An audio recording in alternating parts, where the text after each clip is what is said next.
Well, hello, everybody. Welcome to today's webinar on the interchangeability designation for biosimilars and ensuring the continuity of patient care. My name is Steve Strani, and I'll be your moderator today. I'm very much looking forward to the discussion today. We have a wealth of perspectives. We have experts today who will be discussing the patient perspective, discussing the physician perspective, the pharmacy's perspective, and the regulator's perspective on this area. I look back on my 30 years of working in DC on these sort of policy issues and remember back when we didn't even have terminology like interchangeability or even biosimilars. And now today there is ongoing debate about a number of issues that seemed rather settled. And we're going to get everybody's insights today. For all of you, I urge you all to use the functions in the webinar platform to send us questions. My role and your role are going to be to come up with some questions that we can ask the panelists, and I'll try to sort through the questions we get and present those to the panelists at the end. I've asked everybody on the panel to make this as conversational and free-flowing as possible and not to hesitate to interject. And I'll do the same throughout to try to make sure that we're drilling down to get everybody's questions answered. And the other thing that I wanted to highlight is later on in the slides, you'll see some links and some QR codes for some background materials that I think many of you will find very helpful, and also some information about opportunities that may exist to comment to policymakers on some of these issues we're going to discuss today. So with that, I'd like to turn things over to Michael Riley. Thanks, Steve. I appreciate it, and I want to echo your comments with regards to welcoming people to this webinar. It's an incredibly important topic. We actually, in September, did a podcast on the same topic, and even since then, which was September 6th, things have evolved. It's a kind of a continuously evolving landscape. Just before we begin, I want to just give a little background on myself, and then I'm going to turn it around to each of the panelists for them to introduce themselves. And then, as Steve said, we're going to have a pretty open and free-flowing discussion. I want to, obviously, as the executive director of ASBM, I want to thank and welcome Dr. Ralph McKibben, who is our chairperson, Dr. Schneider, who is our advisory board chair, and Andy Spiegel, who is a founding member of ASBM and actually joins us from Japan today, which I am extremely grateful for. Just by way of background, I have been the executive director of ASBM since it was formed in 2010, which was right after the Affordable Care Act gave the authority to set up a biosimilars pathway in the US. And we, since then, 13 years, have been extremely active with a primary focus of working as educators, mostly with regulators and policymakers. And that's on a global level, not just here in the US. We have done a lot of work, and I think Andy will talk a little bit about that because he's done a lot of it with me. Additionally, my background, I was in the Secretary's office at the Department of Health and Human Services from 2002 to 2008. And I was there during and worked with Secretaries Thompson and Leavitt on the creation and implementation of Part D. So I do bring kind of a regulator's perspective to this, I think, uniquely within this group, and also a policymaker's perspective to kind of look at the various pieces of legislation that we're going to talk about today and are concerned about. And so with that, I want to turn it over to Andy Spiegel, and we'll just go through the panelists and let each of them kind of give an introduction about their backgrounds. Thanks. Sure. Thank you, Michael. Hi, everybody. My name is Andrew Spiegel, and I have a couple of hats. I am the CEO of the Global Colon Cancer Association, and we are an umbrella organization of all colorectal cancer patient groups around the world. And my other hat that I wear is that I'm the board chair of the World Patients Alliance, which is the largest patient organization on the planet, working across all diseases. And we have about 460 patient group members from 113 countries, and really do represent the patient voice in policy matters around the world. But as Michael said, I've worked with him now for 12 or 13 years on the really important topic of biologic medicines and biosimilar medicines in the United States, and as Michael says, globally. We have literally traveled the world, meeting with regulators and policymakers to ensure that patients are at the center of all of these policy discussions on biosimilars as these products now make their way into the healthcare system. So I'm really looking forward to providing a couple of points today when it's my turn. But with that, I'll turn it over. Okay, I'm next on the lineup. My name is Phil Schneider. I'm a pharmacist by training. I serve as chair of the advisory committee for the Alliance for Safe Biologic Medicines. I'm also a professor of pharmacy at the College of Pharmacy at The Ohio State University in Columbus, Ohio. Previously serving the profession, I've been past president of the American Society of Health System Pharmacy, as well as vice president of the International Pharmaceutical Federation, or FIP. And from an interdisciplinary standpoint, which is an important thing to me, past president of the American Society of Parenteral and Enteral Nutrition, which is an organization representing physicians, pharmacists, dietitians, and nurses. Ralph? I guess I'm up. I'm Dr. Ralph McKibben, and as Andy was saying, he has different hats, and I very much wear different hats. I'm a clinical gastroenterologist. I've been in practice for almost 40 years in Western Pennsylvania. And I think just as my personality, I'm a big believer in changing the world and making things better. And so I became involved with organized medicine with the idea that I wanted to influence influencers and make change instead of just complaining. So I have been involved in our state society and past president of the Pennsylvania Society of Gastroenterology, involved with the Digestive Disease National Coalition in Washington, D.C., which is an umbrella organization of 40 different groups or so, practitioners, patient advocacy groups, pharmacy groups, and legislative groups who meet together and try to come up with a consensus agenda and legislate on the Hill, meet with the FDA and the legislators and policymakers. I'm on the board of governors of the American College of Gastroenterology and have been involved with their education process, and actually past course director for the World Congress of Gastroenterology. And I am now currently chair of the Alliance for Safe Biologics. So what does that mean? Well, I'm going to run through some slides here. It's going to be conversational, but I view this as a vocabulary lesson. As a stakeholder at the table with different stakeholders, we often have different definitions or what we think is going on. And so I understand about 40 different countries represented today. So the word interchangeable may have different meanings. And the purpose of the slides is just to give you a visual reference so you can see the word that I'm using, what we're talking about, and put us on the same common ground as to what is an interchangeable, how did it come about. So let's see if I can get these slides to advance. So first of all, let's talk about biologic medicines. Most of these are what we call monoclonal antibodies, which are used for chronic inflammatory conditions. And so we have names like Crohn's disease, ulcerative colitis, rheumatoid arthritis, psoriasis, etc. Many of these are systemic diseases, and you use an infusion or injection.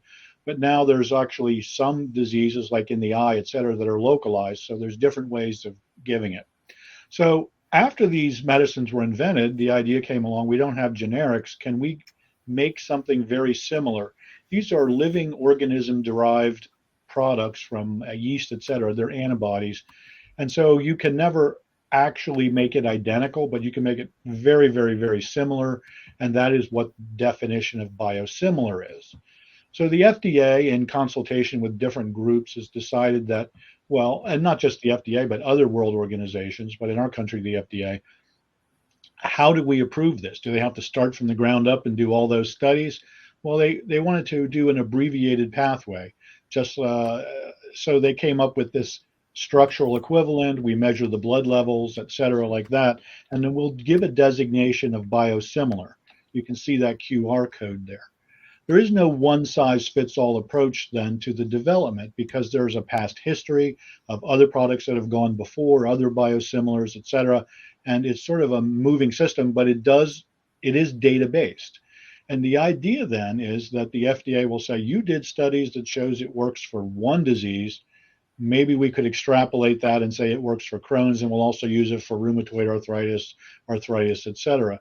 So it creates a little bit of uncertainty from a practitioner standpoint. And when we talk a little bit more, I want to talk about the depth of complexity of patients in the doctor-patient relationship. So many people see the world as simple. We look at the world from our standpoint, but we don't understand necessarily how complex it may be from somebody else's viewpoint. An interchangeable biosimilar provides an additional level of certainty. If you look at the history of medications, quality, and safety, we have evolved over time. Safety is a process, not a thing. What we do is we constantly invent new ways of looking at things. If anybody's in the medicine world, they may remember that ranitidine was recently pulled from the market because of NDMA cancer-causing concerns after many, many years on the market. So just like auto safety and other safety, things change with time. And as a practitioner, if I'm not going to be involved with switching a medicine or switching to equivalent of a generic concept, I want the extra assurance of knowing that when I send you out in the world, you're getting what we agreed to in our doctor-patient relationship.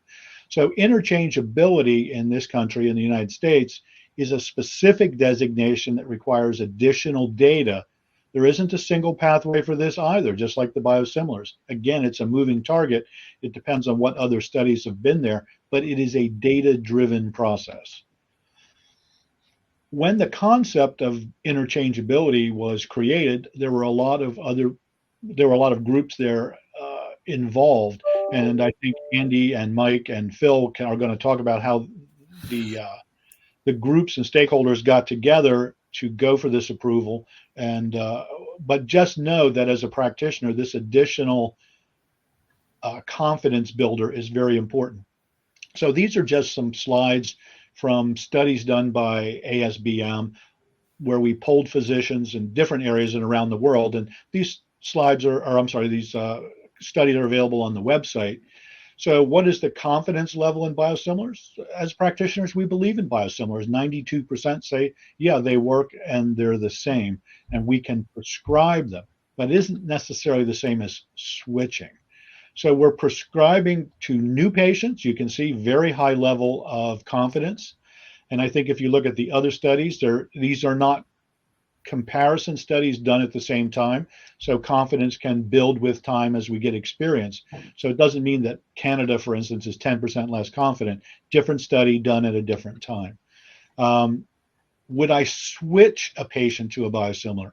Absolutely. I think 80% of people would do that. But it has to be within the doctor-patient relationship where we agree that this is something that they could do. Why this level of discomfort? And this is where I want to just talk about the complexity of the doctor-patient relationship. When we do drug studies, for instance, I'll just use Crohn's as an example. We use Crohn's patients that are easily identifiable. I like to talk about the bell curve of disease. Some people are so mild they don't know they have it. Other people are so severe you can't stop it. And these products are used in the moderate to severe group. And so we have a lot of variables here that may or may not be accounted for in studies. Do we have the right racial and ethnic groups comparison? Do we have ages? Do we have sexual differences looked at? What about other medical conditions? Do you have 2 kidneys, 1 kidneys? Do your kidneys work? Lung disease, heart disease? All of these variables often are excluded in the studies so that we can't, as a physician and patient, just say switch it. And so the idea is, with this complexity, I want to sit down and talk to you because it takes years often. It may take a year or two to become diagnosed, even in the modern age, and then a year or two to one, declare the severity and go up the pole and end up on these medicines. It's not something that where I send you out and you come back 6 months from now and I find out you're on a different medicine. And this concept is global. If you look around the world, the physician and patient choosing in the doctor-patient relationship is important or critical over many years here and different areas of the world. So this is a physician-patient concept that I like to feel is universal, because that is what a physician and patient do. This isn't something down at the, a widget that you buy and it's totally interchangeable. So this concept then is what we call non-medical switching. You go to the pharmacy, or they say, oh, we're switching you because your insurance carrier or whatever can save money or make more profit, and we're just going to switch it. And we certainly don't want switching without information and notification of the patient, who is the driver, the customer, and the physician, who is their advisor. So then, does interchangeable make us more comfortable? The answer is yes. We feel this is more comfortable. And again, this is the US definition of interchangeable. In some areas, they feel that all biosimilars are interchangeable, but that is not the very specific definition that we use here, because we want that extra level of assurance going forth to infinity that this concept has been proven to be stable and that is going to be monitored. So that's my last slide, and I just want to throw that out there. And I think I want to highlight the complexity of the doctor-patient relationship, the complexity of healthcare diagnosis and healthcare management, because this isn't just like going down to pick up food at the grocery store. Do you buy the generic or the store brand or whatever? Can you save a couple of dollars? This is a very complex relationship from a physician and patient relationship. Andy will talk about the patient relationship for sure, but as a physician, I'm just spelling this out there and starting the conversation that we view this as a complex situation for which we need to have input, and that is been shown in these studies from around the world by ASBM there. So that's my initial presentation. As we get conversational, there'll be questions, and we can certainly bring that up in the panel discussion. I'll hand off then. Thanks, Dr. McKibben. I'm going to pick it up right from the last thing he said, and then touch on a few specific things he commented on, because I think it's important to kind of highlight. The last thing he said is that in some places, they consider all biosimilars interchangeable. And to be clear, part of the challenge, what he said in the beginning, was that, different words have different meanings to different people. The first thing I think we need to establish, and this for me is as a former regulator and policymaker, that if you're not on the same page with regards to what the definition you're talking about is, then you can't be creating policy around something that one group considers to be one thing and one group considers to be something else. And so I start with the idea that different places, if you take the European approach to interchangeable biosimilar, and in many respects, a lot of the slides that Dr. McKibben presented were on, how physicians feel about basically non-medical switching, about switching by third parties, about confidence level with regards to interchangeable biosimilars. But really what we're going to delve into, I think, as you go through my conversation, is policy that's attempted, that is really undermining and leveraging the confusion over terms that mean different things to different people and different places. And so let's start really with the idea of interchangeable biosimilars. The European definition, and then really last fall, the Europeans put out a statement that essentially said that all biosimilars approved in the EU are interchangeable. It has been clear from the number of years that we've been involved with biosimilars at ASBM, which is 13 years, that Europe obviously has been the leader in terms of the development of biosimilars with regards to market share and uptake, and confidence there is extremely high with regards to biosimilars, as it is here in the US. But when they refer to biosimilars as interchangeable, they're talking about the idea that every biosimilar is something that a physician should feel confident that they could prescribe in place of a reference product. And by that definition, that's true in the US as well. They are interchangeable in the US in the same way they are in Europe. I think it's important for people to understand this, because a lot of the conversation around this is, well, everyone knows that Europe is ahead of the US, and in Europe, all biosimilars are interchangeable, and that's not true in the US. So a lot of the policy we're going to talk about today is to try and get us to, quote, catch up with Europe. But since interchangeable means a different thing in Europe than it does in the US, either through really not knowing that distinction, I think some confusion about what it means here versus there, and that additional idea of an interchangeable biosimilar in the United States means you have been approved with additional data. By the way, it's important to note that not every biosimilar in the US that's been approved as an interchangeable requires additional studies. And we're going to talk a little bit about that as we get into specific policies that have been proposed to undermine the FDA's ability to provide additional studies, or require them, I should say, in the case of particular manufacturers. But throughout this presentation, as Steve Strandy said, we have QR codes that you can see.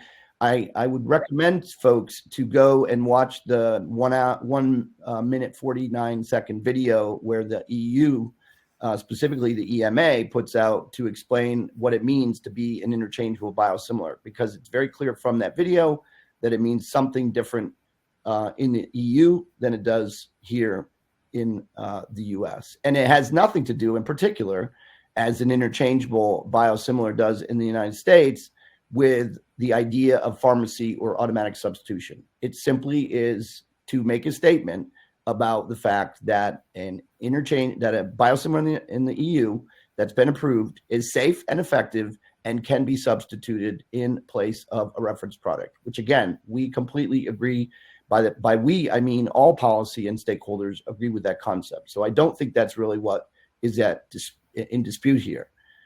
It's also important to note, though, because there's a lot of conversation about Europe, and we at ASBM have spent a lot of time working with the Europeans. And in fact, next week, I will be in Brussels at the 7th stakeholder meeting with the European Commission. And I think they've done a really fabulous job of working with stakeholders to help explain the process and where there are ways to improve it and so on in terms of moving biosimilars forward. And I think that's an incredibly important aspect. And we actually, ASBM did a webinar last year where we talked about, if you want to learn from the European success, we feel like the US is on the right track and they're trying to follow in that model. So understanding that in Europe, for the most part, automatic substitution is not allowed in most Western European countries, and the physician has definitely input in terms of what is going to be dispensed, prescribed and then dispensed.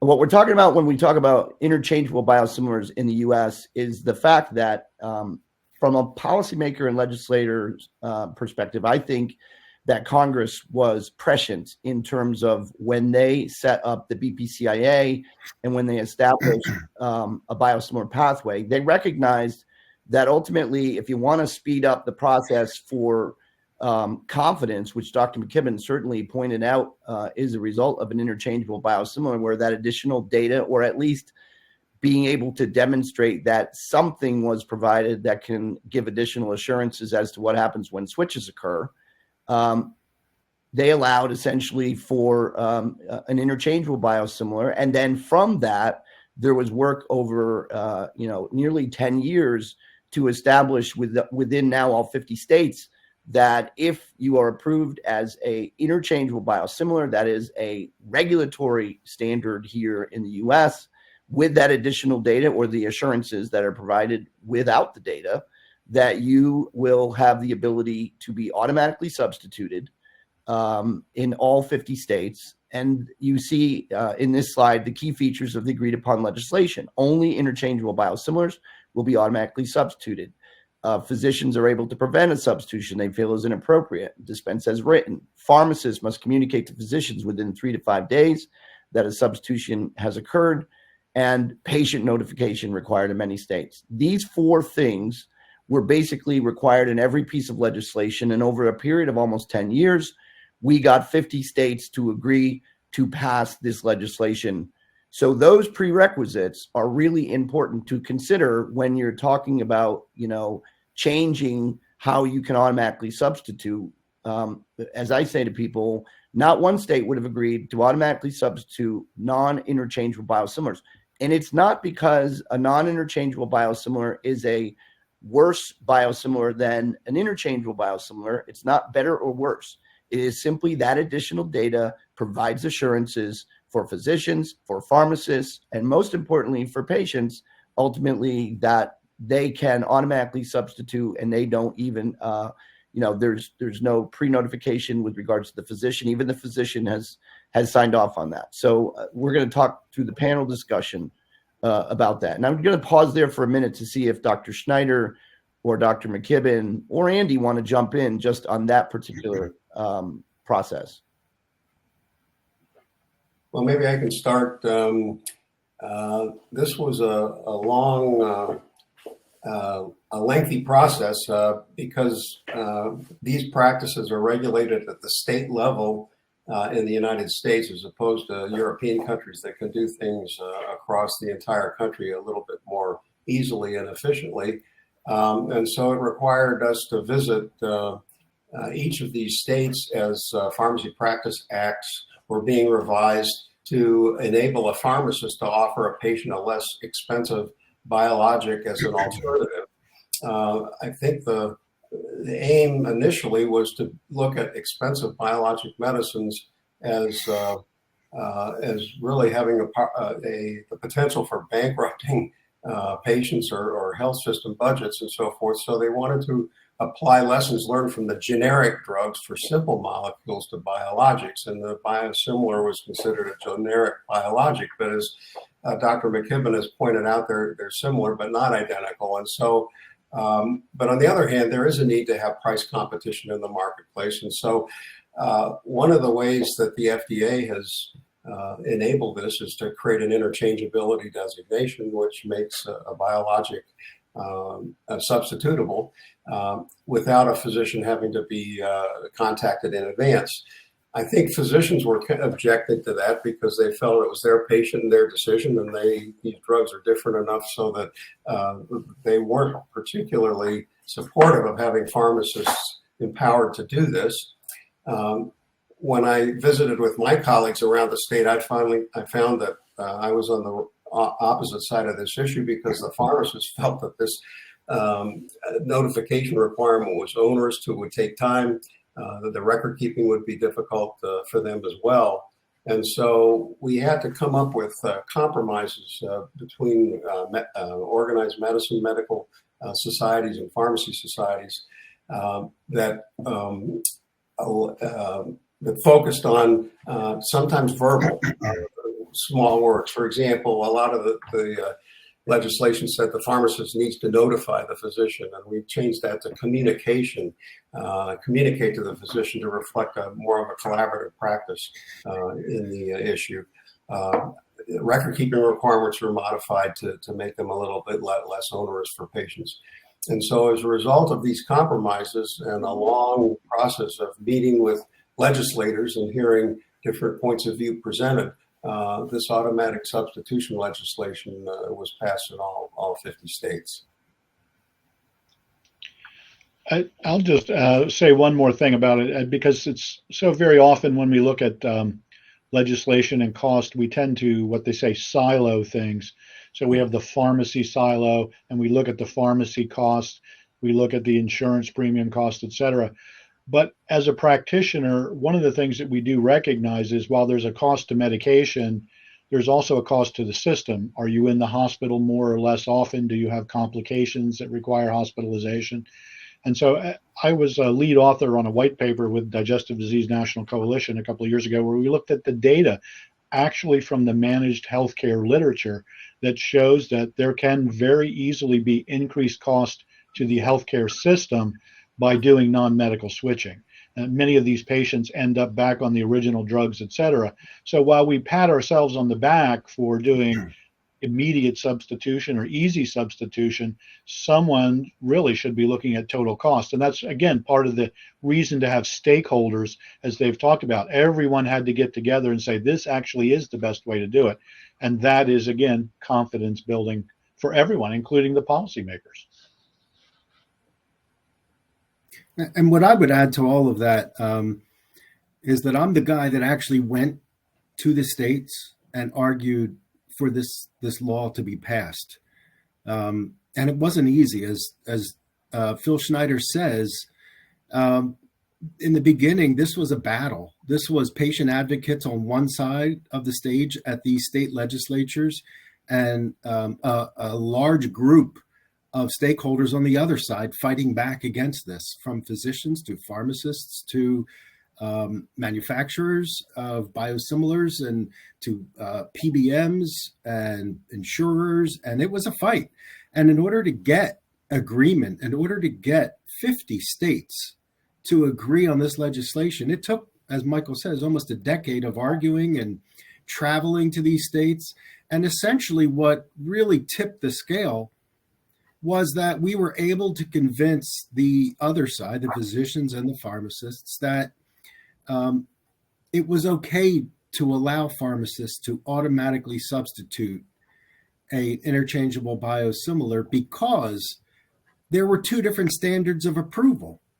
And everybody agreed that the second standard of approval, this interchangeability standard of approval, was a higher standard of approval, and it gave more confidence to physicians to prescribe them, and it gave more confidence to patients to take them, because there were different standards of approval.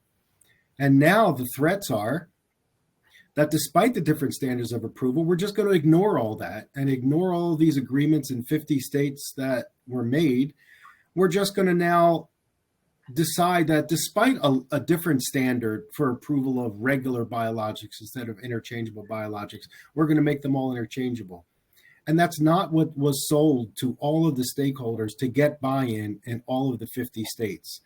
As Dr. Schneider says, physicians were initially reluctant to support any automatic substitution. But once we told them that there was a higher standard of approval, there was a different standard of approval for these interchangeable biosimilars, that's what got the buy-in.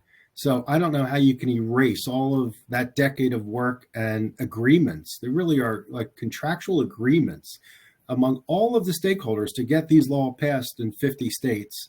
And I don't know how you just take a pencil and just erase all of that to save money.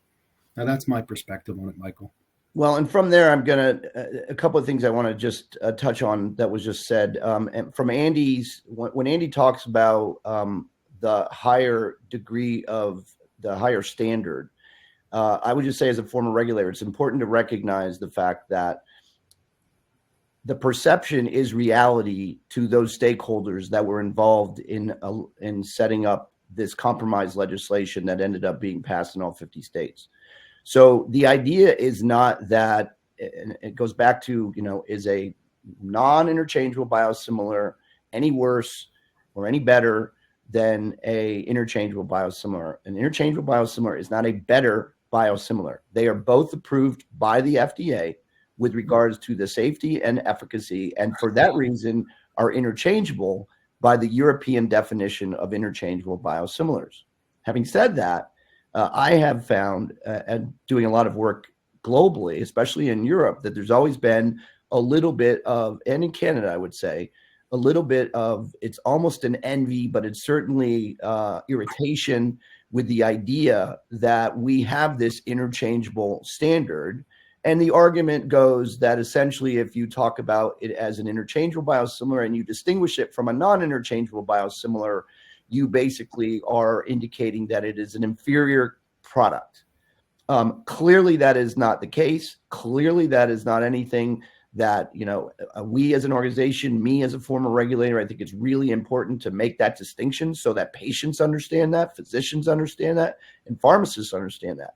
But really what we're talking about here today is this is within the idea of allowing for automatic substitution. So you're beginning to remove the physician from the equation. And in order to take that next step, interchangeable biosimilar means something more to, we know, pharmacists, physicians, and patients, because that was all worked upon and basically compromised through legislation through that process that I just talked about. So to be very clear, whether, we have folks on from all over the world on this call, we know number of countries are represented. It is not necessarily that, an interchangeable biosimilar is a better biosimilar. It is not, but it does help to provide that additional data, because we've seen from survey after survey, we've seen from country after country, and most notably probably where this was demonstrated was in Australia, where they had very severe problems in the beginning in terms of uptake. And we were over meeting with the Department of Health and the TGA, and we talked over there in 2015, 2016 about the concept of interchangeable biosimilars. And they thought that was a great concept, because ultimately, as I said to them, the TGA could approve, if the US FDA approved a biosimilar as an interchangeable biosimilar, the TGA could do the same. And so we basically, a lot of today's conversation is to make it clear that the distinction is important, because it's the perception of that additional data, whether that data was required through switching studies or whether that data was required through some other means. It still is a different standard. And we think Congress got it right by giving it to the FDA, and FDA got it right by basically setting out as the most easy way to get it approved as an interchangeable biosimilar. In other words, not making it onerous on the manufacturer in terms of requiring excessive data, but certainly making a distinction between an interchangeable and a non-interchangeable biosimilar.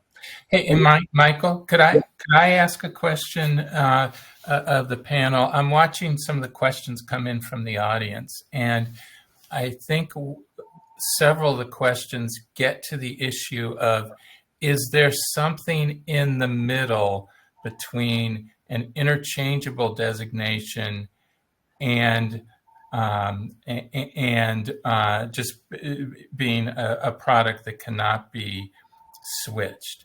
For example, if a product had multiple switching studies or a very strong switching study, but did not have the designation from the FDA in the US, or is there some way that, more like traditional drugs, there might be some sort of in vitro testing that could be performed on these molecules to try to searching for the right word, but sort of short circuit the need for a full review? And maybe people could comment a little bit about I would like to comment on that, because if you look at scientific studies, you watch the news, you'll see that something causes cancer, something does this and that. Studies come and go, and studies are a timeline. You do competing studies, overlapping studies, etc. In my mind, what the interchangeability does, it allows an expert panel to review all available evidence and say this truly is interchangeable. Isolated studies done in one country or one group, you have to vet those studies. You have to look at them and say, well, is it a good study, a bad study? How does it compare? It's too easy for stakeholders to say, well, I have 6 studies that show it's the same, but was that really an expert panel? Why is a regulator empowered to take isolated studies that they don't even understand how it works? Just because the results in their favor, they can use that and say, well, we're just going to do that. We like, as physicians, an expert panel to look at this going forward. Again, it's a process, not a thing. And Michael said, this is not to be onerous. I mean, I think if there are obviously different studies, they're not all going to be switching studies. There could be in vitro studies, pharmacokinetic data, etc. It's a summary of all available information looked at by an expert panel, who then make that designation of interchangeable. And to me, that's very comforting because I can't keep track of every medication and every indication, et cetera, so that I can advise my patients. My job is to take care of patients, and I need those expert panels to give me my designations and approvals. And medicines come and go. They withdraw them because new data shows it's not good, et cetera. And I know that that's been done by an expert panel, and that's comforting. And can I jump in there too, Steve, to the question? I think the challenge, really, first of all, we're talking about what's the remit of the FDA.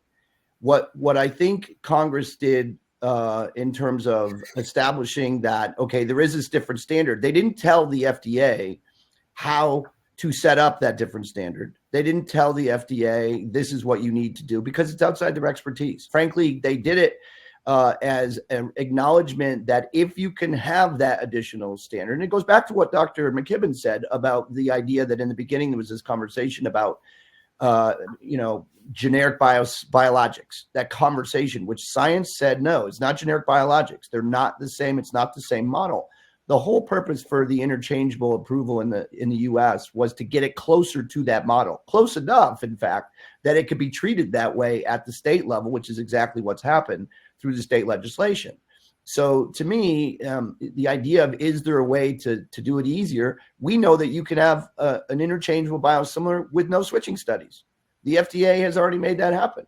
So, I kind of feel like the time is, you have now these interchangeable biosimilars coming out. It's clear that an interchangeable biosimilar is possible. It's, to me, pretty obvious that the FDA is going to try and do this in the least onerous process as possible because they want these things to happen.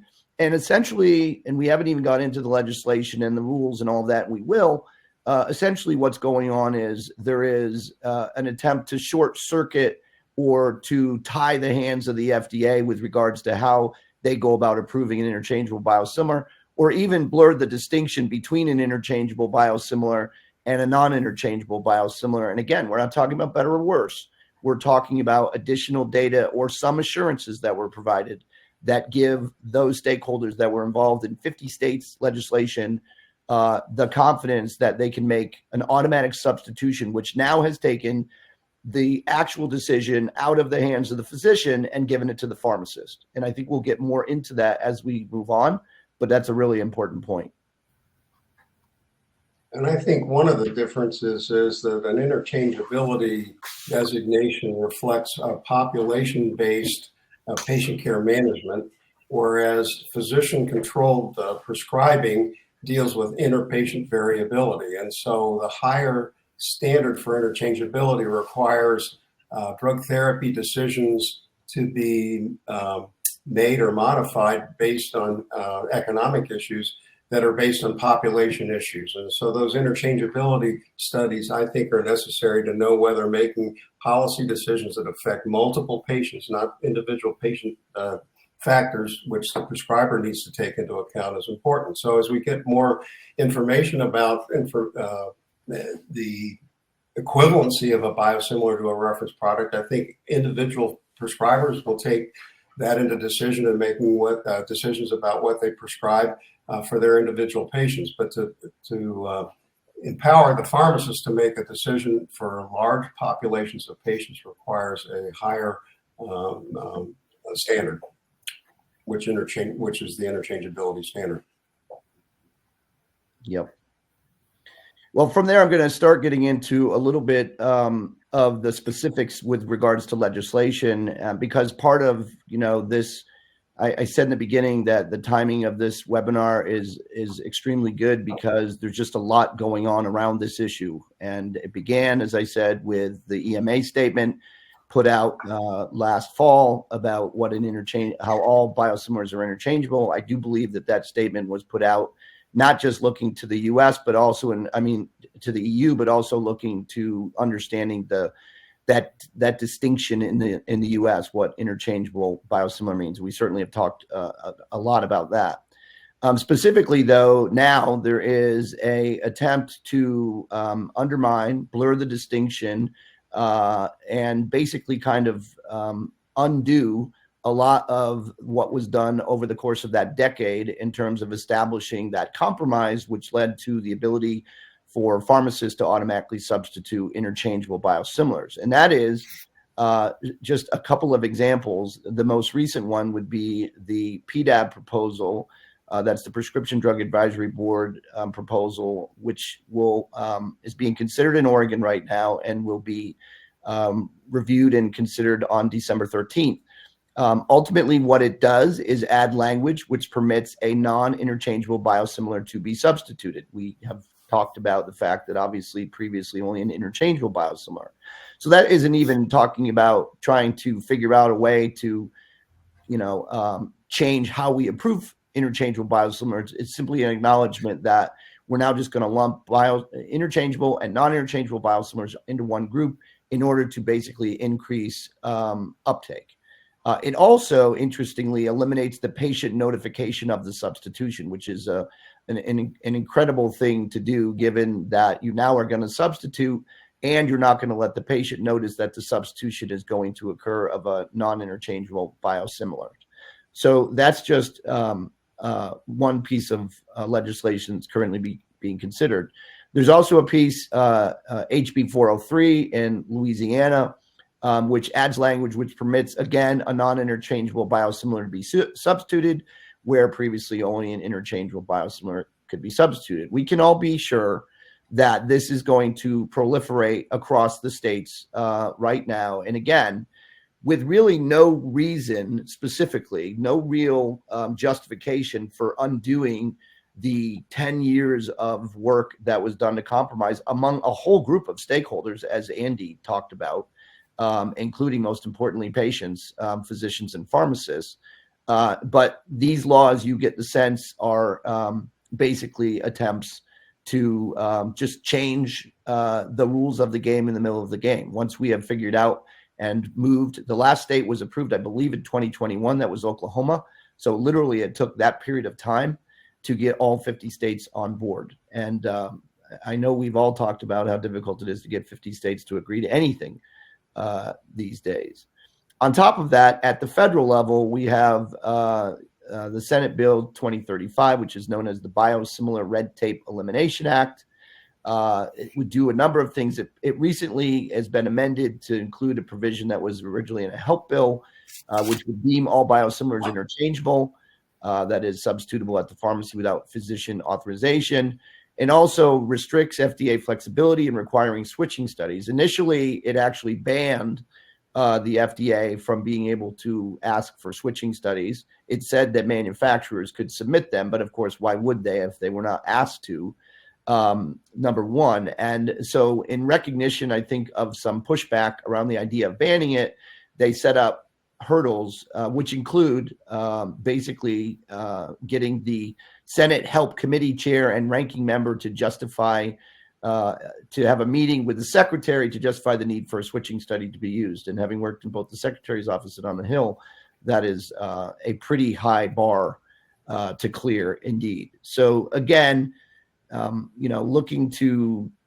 leverage the idea of comfort among the patient, physician, and pharmacist communities with interchangeables, and then to change what an interchangeable biosimilar means through legislation at the state or federal level. In addition to that, this CMS recently proposed a rule on November 6th, which allows Part D sponsors to treat formulary substitutions, basically allowing for non-interchangeable biologics to be substituted for the reference product. And what is interesting about this, as a person who spent 6 years dealing with regulations from CMS, a year ago, CMS put out a regulation which was allowing for substitution of interchangeable biosimilars. And in the rule they put out, the wording you see on the screen, we are not proposing to permit Part D sponsors to immediately substitute biosimilar products. Biosimilar products have not met additional requirements to support a demonstration of interchangeability. So in a year, they have completely reversed course on the rule without any justification other than just they did it. Essentially, I think the point overall is, as we see these things, we want to make sure that we have a full understanding of the definition of interchangeable, of the importance of realizing that we're not talking better or worse. As I've said multiple of times, it is not about the quality of the medicine. It is about the additional data. And one thing we have found through a lot of work, survey work in particular, is that physicians, and Dr. McKibben can probably talk about this, physicians do see differently. The absence of data isn't data. Data is data. It's not the absence of data. So a lot of the conversations around biosimilars has really said, you need to provide data that demonstrates there are adverse events. You need to provide data that demonstrates that something is happening within the population that we don't know about. Otherwise, since the burden is on you, we should, move forward unless that data is provided. And we know, just generally that adverse event reporting, lots of it, as we've reflected in survey work, there's a real problem with regards to the accuracy of adverse event reporting. Dr. McKibben, if you want to just touch on that. Yeah. Again, data, as I said earlier, there are individual studies out there. You'll see switching studies and things will show that can or cannot work. It needs to be vetted and there needs to be consensus among experts. The problem I have with the Lee bill is, why would legislative people even be considered experts as to whether or not you need a switching study? On what basis can they make an informed decision? Why are they involved? That's just a roadblock. I'm not saying you shouldn't review the process, et cetera, but legislative people should not be in the pathway here. This is not what it's about. So physicians want data. Again, when you look at safety outside of medications, look at automobile safety. Boy, things have changed a lot, and it's a moving target. Same thing with medications. We want to be able to do this, and we don't want things fixed in stone. This is the only way to do an interchangeable. It's a process. We look at it, we use new studies, new data, and I think they should be requiring that too. This is just an aside, that if you're going to do switching with artificial intelligence and big data, and perhaps our European colleagues could help on this. If they switch a bunch of people, does it actually drive up system costs? Did it actually work? Did they save money or not?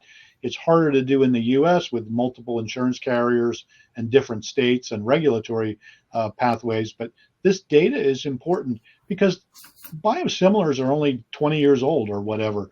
This is forever.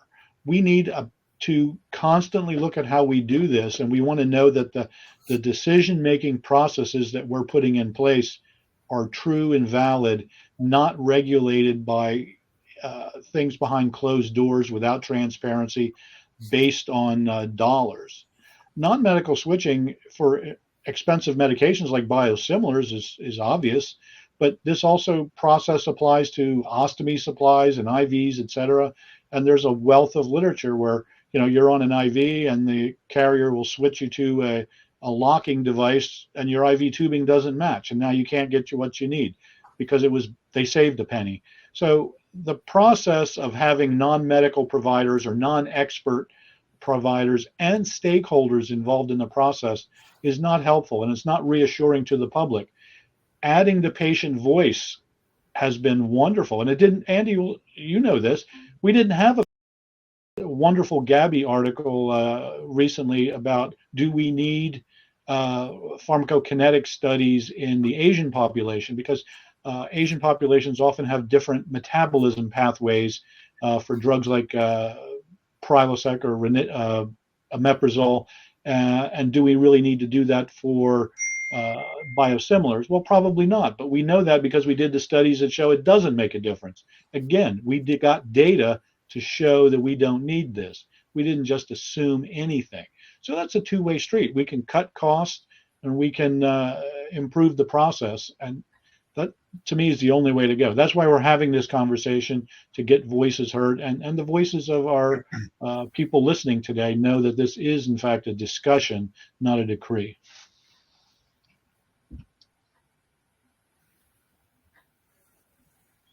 Thanks, Dr. McKibben. Steve, if you want to move on to the panel discussion. Oh, I'd be happy to. One of the issues that caught my attention was when Dr. McKibben mentioned that he had worked on a study where switching actually increased costs to the overall health system. And I wondered if he could provide a little more detail about that. And I'm particularly interested in Andy's reaction to some of the things that Dr. McKibben found in his study from a patient perspective. I suspect, but I'm curious as to whether some of the things you found, Dr. McKibben, reflect burdens that are placed on the families and the individual patient, and even their ability to work. So first of all, it wasn't just a study. It was a summary paper reviewing the literature in managed care, and Digestive Disease National Coalition has a link on their website, ddnc.org. System costs are not the same thing as medication costs. And then, so the first thing is C. Everett Koop, our old attorney or surgeon general back in the day, made a famous comment: is the best medicine is the one that people will actually use. So as an example, and we didn't talk about this yet, but we're discussing the medication, not necessarily the binders or the distribution method. So adalimumab, which was used for the treatment of GI and rheumatologic disorders, is an injectable. And when it initially came out, it had citric acid in it, and it burned a lot. And patients would come in and say, I saw that YouTube video where people were screaming, which is probably an exaggeration, but they didn't want to take it. And so they took the citric acid out, but there are biosimilars that have citric acid in it. So are people actually going to use that? Or are they going to come up with excuses to get out of it? That's one example. If you have bad arthritis and the self-injector is cumbersome because you don't have the studied one, are you actually going to use it or be able to use it? And so these are the things that drive it. Anecdotally, I have had patients stable for 10, 15 years, switch to a biosimilar, and come in with a flare. And there are studies that show there are flares. VA did a big study on this. There are other studies out there. So there's burdens to families. I think anxiety and worry. This is not a one-size-fits-all process. And the studies are out there. Again, this is the managed care literature. This is not a medical study. This is the managed care people looking at their own data said we drove up system costs. So people should look at that. Regulators, legislative decision makers, and stakeholders should be empowered. We tell our stories, I always say, as the illustrations, but the data is on the side. So we want to illustrate the data that we have. So yes, I should say, look at the cost. And just as closing, just to say, last year ASBM did an ophthalmology study. So the excipients or dissolving agents in biosimilars are not the same everywhere. So remember I said that many of these diseases are systemic. You get an injection or an infusion, but ophthalmologists are often directly injecting into the eye. And many of these some of these dissolving agents are not even approved for eye use, but they're being told to use the biosimilar. So future indications, future ways of using the medicines have to be able to be brought in and say, is this really the same for everyone? The answer is no. And it goes back to that, as Phil said, there's interpatient variability and population things. Pregnant women with Crohn's disease, the rule of thumb we always said was 1/3 get better, 1/3 get worse, and 1/3 stay the same. So technically everything's the same. It doesn't change unless you're one of those people. So statistically it doesn't change. You spend the same amount, but the patient has to have their say here. So I'll leave it at that. I can talk forever on the subject. I want to jump in just to that point, Steve, to the underlying question about what Dr. McKibben said with regards to the study. And that is that when I was in the secretary's office working with Secretary Leavitt, he really placed an emphasis on trying to get at what are those, the difference between costs associated with medicines and costs with regards to what happens if a medicine isn't working. You're talking about hospitalizations, you're talking about surgeries, you're talking about missed time work, all of that. Even within, when we were trying to get transparency on let's unpack a DRG or let's unpack a particular payment, bundle and say, what is the cost of this part of that bundle? What is the cost of that part of the bundle? The hospitals in the beginning couldn't even do it themselves. They couldn't tell you how much it costs for the surgery component versus how much it costs for the stay component versus the whatever. And so I think that is definitely one of the things overall when you talk about the study that he mentioned, or the idea of the, if you switch and you end up having something happen as a result of that, again, whatever that may be, there are costs associated with that. And certainly I think that's a cost that is really hard to quantify, but easy to kind of understand, because you certainly can admit when you look at the larger healthcare payments, even within the Medicare system, they're not for medicines. They are for, all of those other costs that go along with hospitalizations and so on. Andy? Yeah. So, you and Dr. McKibben have really covered that issue really well. What I would say is that it all goes back to the fact that biosimilars are different from the originator product, right? We don't want to skip over that. They are different. They can't possibly be identical to the originator product. The biosimilar cannot be identical. They are, by definition, similar. So their mechanisms of actions are going to be different, and the results are going to be different.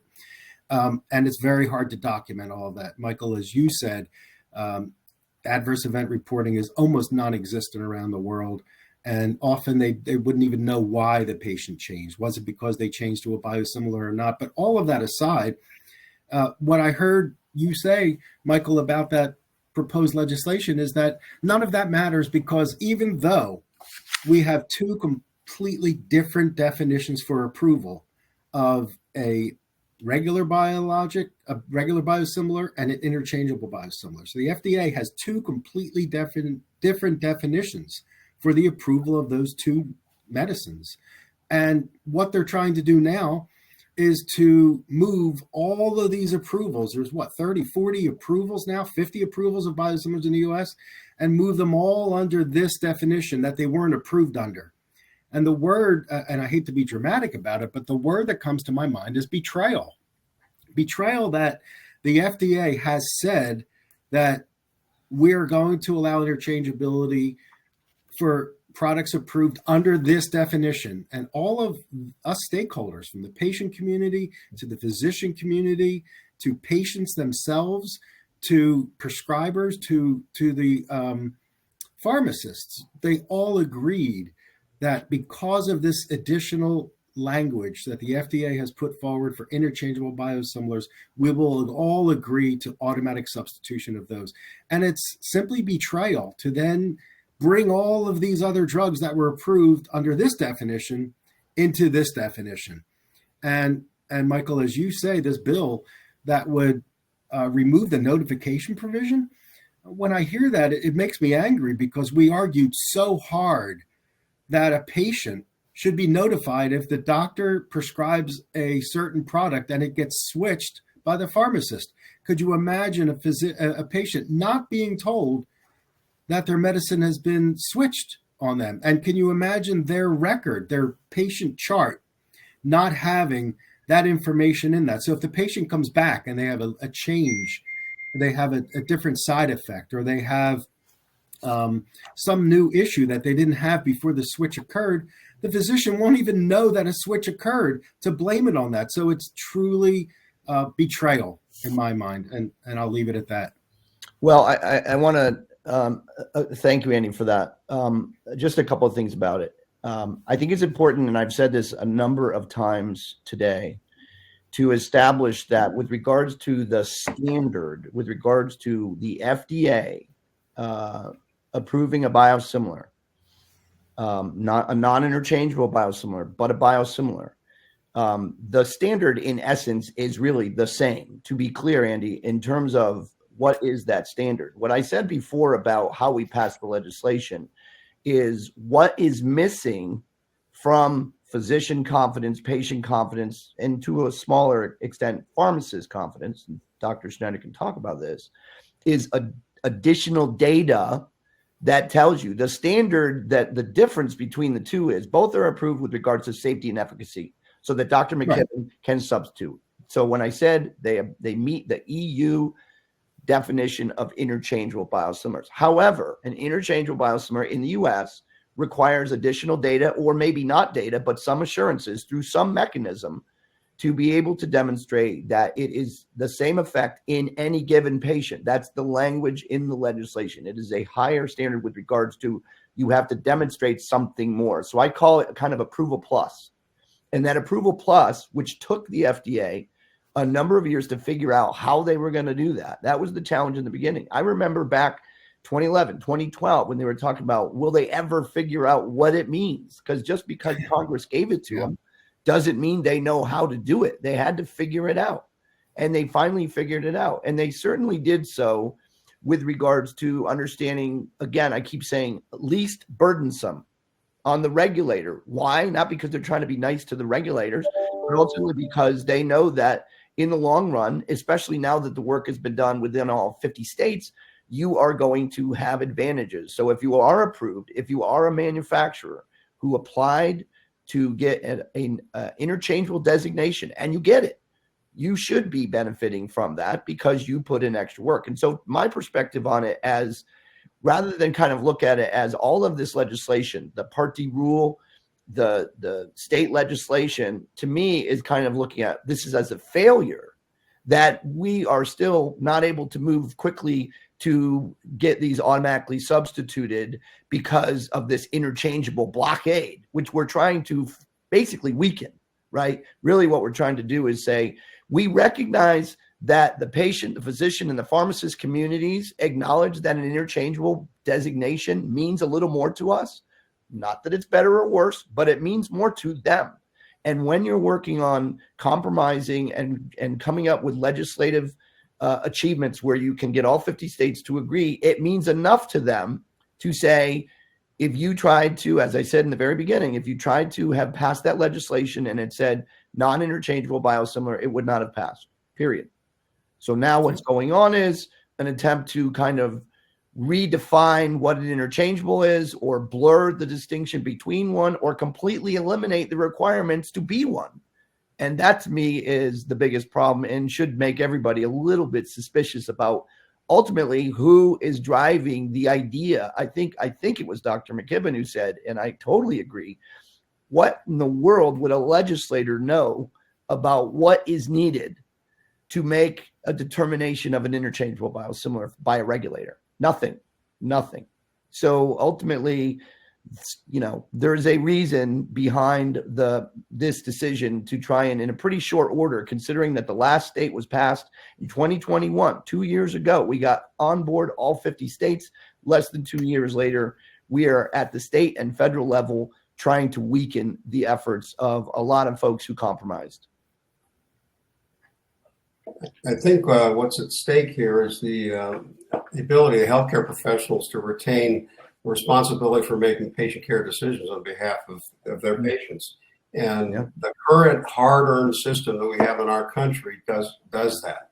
And the bills that are being considered in different states as well as nationally are regulators attempting to save money by taking the responsibility for making patient care decisions away from those that have responsibility and accountability for the patient. And so I think that's the issue. And as Dr. McKibben has said, they don't have the competence to be able to impose those kind of restrictions on clinical decision makers and on their patients. And that's why I think these are really fundamentally important issues. The physician-patient relationship is always the cornerstone of our healthcare relationship, and the physician bears responsibility with the patient to do a collaborative agreement for their care. The interchangeable allows me to delegate to Phil and his colleagues. If they go to the pharmacy and they switch it, I'm comfortable with that, because those studies have been done. I do have the ability to say dispense as written or do not substitute or whatever our individual states allow. But that extra layer of certainty, because and now to take away the reporting or notification concept, that doesn't even make sense. Now it's not even in my record that the medication was switched. I had similar problems in the past with just an anti-anxiety medication in a celiac patient. They got switched to several generics The originator and the first generic did not have gluten, and the third one did. Terrible flare. Couldn't figure out why. It's because they got switched to a different generic without notification.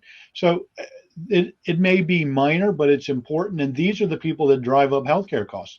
Remember the bell curve. That's the people at the high end who drive the system cost. As much as 80% of all healthcare costs is that top percentage of people. And that's what the biosimilars represent. And we need to look at that. Population and total medication costs are not necessarily where it's at. We need the confidence. And just looking at the ASBM studies overall, and again, they're not identical studies, but with time, the level of concern regarding non-medical switching is rising among providers. So we haven't become more complacent because we think it's really not an issue. With time, we're actually becoming more concerned. So I take that as a signal for what it's worth. This is not an issue that's going to go away from the provider standpoint, nor the physician-patient relationship. The patients rely on us to turn around and look at the bookshelf behind me and pull down the references, et cetera. Patients cannot, they are experts on them, but they're not necessarily experts on the healthcare diagnosis and treatment. And we do this together. And my job is to educate them, and we come up with this agreement. And we need to utilize that rather than just have blanket switching for money. And the pharmacists are absolute team members that need to be involved with this. When you go there and he's going to switch it, he can give the counseling, he or she can give the counseling that's needed to say, look, this interchangeable has a higher level of significance. We know that there are no increased consequences to this, and you'll save money. That's a great thing, other than to say, well, we don't really know. So I'll leave it at that. I'm all for the notification, and I'm all for the team approach with pharmacists and other stakeholders. I want to just, the last point you made was demonstrated the idea that as confidence, you talked about how physicians' concern about third-party switching, non-medical switching, is increasing. And it's interesting because it is at the same time that overall confidence in biosimilars is also increasing exponentially. So in 2019, ASBM did a survey, as you know, Dr. McKibben, in Europe, which I presented at ESMO in Barcelona. And what was very well received there was the fact that while, of course, in Europe, confidence in biosimilars is as high as it can be, basically in the high 90s, we had done a survey in 2013 and we did another one in 2019. What it showed from 2013 to 2019 is as confidence went up, physicians' concerns with non-medical switching went up at the same time. And so that exactly makes your point. And that's in Europe, where they have had, they haven't had a advantage in terms of the number of years they've had experience with biosimilars. I want to just, before I'm going to turn it back to you, Steve, in terms of we are getting towards the end of the program, and I want to make sure that before folks sign off, if they have to get off early or whatever, that this isn't just a conversation about, well, what's the problem and there's nothing to be done about it. ASBM really, has spent years basically being engaged and involved in, as Dr. McKibben talked about, his hobby of trying to change minds and policy rather than just complaining. This slide is a series of QR codes and links that can go directly to some of the pieces of legislation that we have talked about here. So ultimately, the Part D rule that I talked about, there's a QR code there to submit comments to CMS. Certainly with regards to the Lee bill and the Oregon bill and the Louisiana bill. So I think from our perspective, this is not just about telling you what the problem is, but it is also providing you with opportunities for anyone on here or anyone on here who might know someone else who wants to weigh in. We certainly do encourage you to do so. We are definitely, and I think it comes across in this presentation, concerned about the direction this conversation is going. And on top of that, and finally, with regards to slides, this is just some additional resources that are there for anybody. And of course, anything you may also find on our website, which is safebiologics.org. I would like to say just one shout out for Dr. Schneider in particular. He has spent the entire year working with the Ohio State University on a whole series of CE courses that are co-branded between ASBM and the Ohio State University. And interchangeable biosimilars is one of those courses, but we have really developed a good relationship with them, and that's largely as a result of his relationships there. So with that, Steve, I want to turn it back to you. There's still 10, 12 minutes left, but I want to make sure and get that in before we end it up. Well, I just wanted to confirm with you, Michael. So the policies that you described, in Oregon and with Senator Lee and with others, those are all still pending policies. Nothing's been finalized yet. Correct. And I wondered if you and others would have some comments about what is effective in a situation like this. I am absolutely overwhelmed by the idea that 50 states all agreed to the same thing within a relatively compact period of time in the big picture. And maybe you all could talk a little bit about what drove the alignment, what drove those outcomes, besides a lot of probably shoe leather and sitting down with people and explaining things. Well, I'll start off, and then certainly Andy and Dr. Schneider in particular, who are engaged, can weigh in as well. But I will just say Dr. Schneider mentioned when he was talking about words, language. I mean, there were literally the perceptions. I say to folks in general that there is a tension that exists between the pharmacists and the physicians in some respect. And an acknowledgement of that is the difference between words that seem like they are directing you to do something and words that are collaborative in terms of how you do it. Certainly the fact that we put up what are the 4 key elements, the process was from 2013 to probably 2017. Only a handful of states finally got on board and passed this legislation. The beginning process was trying to figure out through the various stakeholders what we could agree on. And so once that was finally figured out, then the process went much quicker. And, again, anything with 50 states, I think Andy said in our podcast, I can't remember the last thing I worked on that had all 50 states. I mean, you're talking about doing it at the state level. You're not talking about federally directing all 50 states to be involved. You're talking about getting state by state Pharmacy Practice Act legislation in every single state. That is a difficult process. And so it seems very odd to me as to why within 2 years of the passage of the last of the 50, you would begin to completely undermine the whole intent of the legislation. And with that, I'll turn it over to Dr. Schneider and Andy, who are both involved as well. Well, the way the legislation was affected, as Andy's pointed out, was a lot of airplane tickets. There are a lot of hearings that are held by health subcommittees of the legislature. And so we appeared before those subcommittees to talk about what was in the best interest of the patients. And so that may have to happen again, I guess, in Oregon. What bothers me about the Oregon as a pharmacist is it might pit the prescribers and patients against the pharmacists that are going to be asked to be able to substitute, for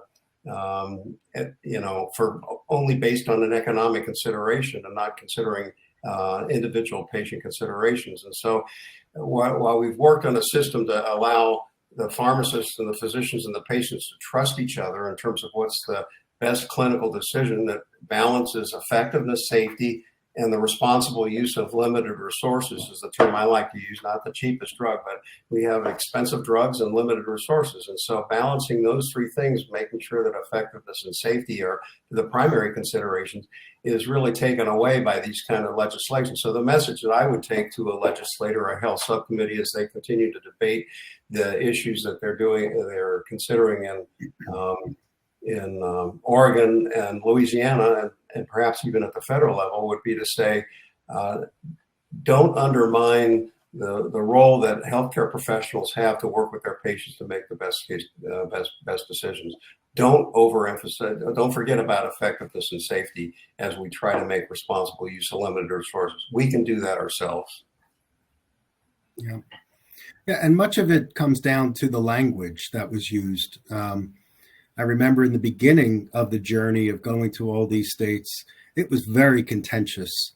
And it was, as I said, patient advocates on and some prescribers on the one side, and then many stakeholders who had a financial interest in this decision on the other side. And it was contentious. There were state hearings that I'm not going to spend time going into each state hearing, but there were some very, very, very spirited debates that were going on, let's just say. And what it took was all of the stakeholders to actually sit down and talk and work out this language that all of us agreed to, the physicians, the policymakers, the payers, the PBMs, the patients. We all agreed on, as Michael showed, the 4 principles that then got passed in all 50 states.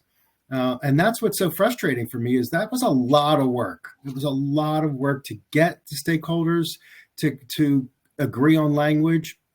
And in large part, the big issue that was discussed was this interchangeability designation and the data that's used for it. And once doctors, and back then, by the way, there wasn't even an application for an interchangeable biosimilar to the FDA. And so that was part of the argument, that what are we doing all this for when there's not even an interchangeable biosimilar on the market, or even proposed to be on the market. And now, of course, they are on the market. So we spent all these years preparing for this time, and now they're here, and these pieces of legislation are looking to, again, erase all of that work that all of the stakeholders agreed to. And it's a total reversal by the FDA. So it's for that reason that we're definitely against these proposed legislations. I would like to just say one thing on this topic before we move on, and that is that ultimately the idea of, this to me is an attempt to drive uptake. And there are those who would say that it doesn't even matter with regards to the designation itself because of the problem of the PBMs, the role they play specifically in keeping whatever medicine, whether it's a reference product or a biosimilar, off the formularies.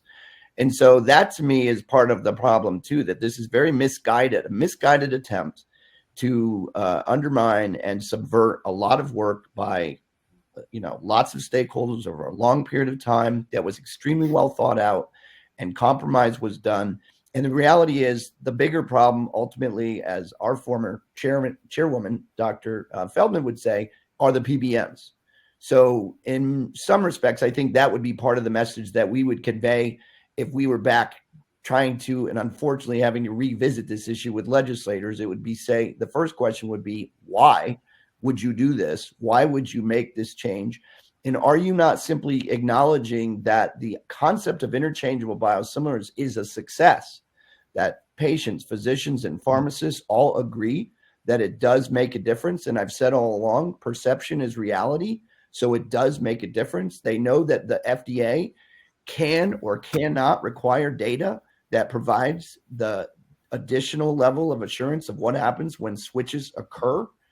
And why would you not? For me, if I were back in my seat in the secretary's office, I would be meeting with probably manufacturers who were talking about, what was the process for them to get to an interchangeable designation. And I would be holding them up as examples to encourage other manufacturers to do the same, with the confidence in the FDA to make the decision as to, we're not just going to be saying provide additional data, do switching studies, do whatever. We're going to look at the best possible method in each individual circumstance to be able to get an interchangeable designation. And the rest takes care of itself. And at that point, you have basically 50 states that have the ability to automatically substitute. If we were just to simply move towards trying to get them to actually be interchangeables, as we all understand the definition, by applying for an interchangeable rather than changing what it is, then we would be really leveraging all of the work that was done by all these stakeholders for 10 years. And then wouldn't that drive physician confidence, patient confidence, and as a result, would increase the usage of biosimilars? Of course. And it would, right. And it would leverage what is an advantage inherent in the US system relative to the rest of the world. It would become a model for the rest of the world to say that we thought on the front end that if we possibly provide this additional level, which again, not better, but different in terms of additional data, or not, if it's not needed, We then become the model for the rest of the world. We already know from our own webinars in terms of looking at where the US is and where the EU is, we are catching up quick, if not passing the EU already with regards to where we are with biosimilars. They have different payer systems. We have to deal with PBMs. But at the end of the day, what we're really talking about right now is if it ain't broke, don't fix it with regards to what we did over 10 years to get that system set up. I think we put those links up before for comments, et cetera. And I do think that from my experience with advocacy, and Andy can talk about this, but these people need to hear from patients and stakeholders concrete stories. And I like to say, like, find a study or an example that non-medical switching raises patient out-of-pocket expense, as an example, and then tell your story and then say that to them so they have concrete examples of what goes on. This is about money. Come on, it's money. They want to save money. Oregon's going broke, I hear. I don't know. They want to cut costs, save money. And so the idea is they need to know that system costs don't necessarily go down, or if the system costs go down, the cost to the patient goes up. They can't necessarily afford the medication. And so concrete examples of problems that occur with these things in your comments and highlighting the studies and things that you've seen and have links to there, I think are very effective in influencing decision makers. But just complaining and saying, I don't like this, they got stacks of those. So I think that's one thing I've learned in the stakeholder meetings is everybody has a valid point. So let's put them together and sell this, because I think Oregon and Louisiana and the Lee bill need definite comments from everyone out there. So that's it. Thank you. And that's a great point, Dr. McKibben. Michael, do you know whether ASBM's comments will be on the website, or is there a place that people watching this can see ASBM's comments if they need some proposed language or some help getting their comments together? They always are. They are available on our website, usually under resources. So obviously, sometimes we don't submit the comments until right at the deadline. We try to get them in as early as possible, but they're, certainly available. And anybody who would want to reach out to us for either, draft comments or whatever, we can help in any way we can. But we will certainly make our comments, as we did, for example, with regards to when we sent in, put out a statement on the CMS reg, we put a public statement, which we distributed so that people know kind of where our position is. And how I see a bunch of patient advocates on this webinar, how would they get in touch with the organization? I think if you just go on our website, there's a link to reach us. It will go to Ray or someone. Okay. Links for comments were posted in the chat as well for like Oregon, et cetera. So you can get you there for posting your comments. Yep. Steve? Well, super. Well, thank you so much, panelists. This was a fantastic discussion. I know I learned a lot today, and I want to thank all of our audience members for submitting questions and for participating in the webinar today. So with that, I guess back to the real world and on with our days, right? Thanks a lot, everyone. Thank you. Thank you all. Have a great day. Bye-bye. Thank you.